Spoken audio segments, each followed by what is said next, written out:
देख, हम पहले दुलारी ला, फिर पुचकारी ला, ओकरा बाद दौड़ा दौड़ा के मारी ला, तबो ना मनला पर पटक पटक के ठोक ठोक के जमीन में गाड़ी ला।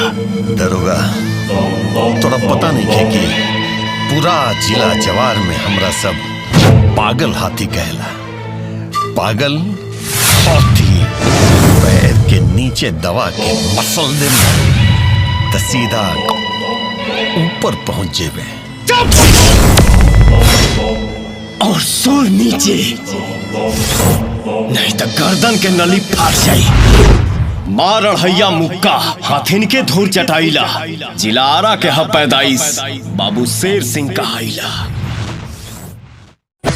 Subscribe now and press the bell. सज धज के मेकअप करके सुहागला।